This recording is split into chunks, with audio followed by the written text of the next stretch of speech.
بسم الله الرحمن الرحيم إن في خلق السماوات والأرض واختلاف الليل والنهار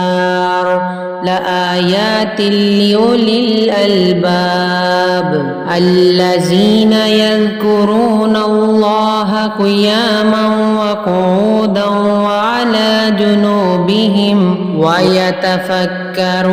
في خلق السماوات والأرض ربنا ما خلقت هذا باطلا سبحانك فقنا عذاب النار ربنا إنك من تدخل النار فقد أخزيته وما للظالمين من أنصار ربنا إننا سمعنا مناديا ينادي للإيمان أن آمنوا بربكم فآمنا ربنا فاغفر لنا ذنوبنا وكفر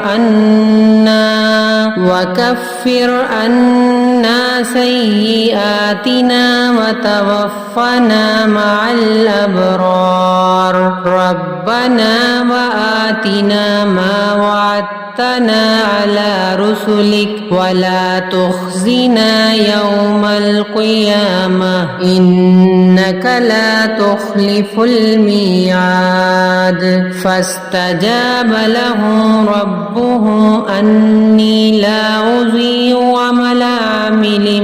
منكم من ذكر أو أنثى بعضكم من بعض فالذين هاجروا وأخرجوا من ديارهم وأوذوا في سبيلي وقاتلوا وقتلوا لأكفرن عنهم سيئاتهم ولأدخلنهم جنات تجري من تحتها الأنهار ثوابا من عند الله والله عنده حسن الثواب لا يغرنك تقلب الذين كفروا في البلاد متاع قليل ثم مأواهم جهنم وبئس المهاد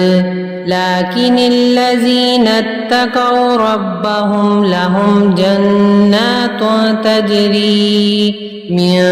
تحتها الأنهار خالدين فيها نزلا من عند الله وما عند الله خير للأبرار وإن من أهل الكتاب لمن يؤمن بالله وما أنزل إليكم وما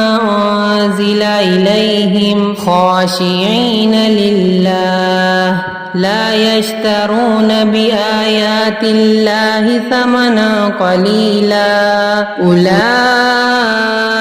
لهم أجرهم عند ربهم إن الله سريع الحساب يا أيها الذين آمنوا اصبروا وصابروا ورابطوا واتقوا الله لعلكم تفلحون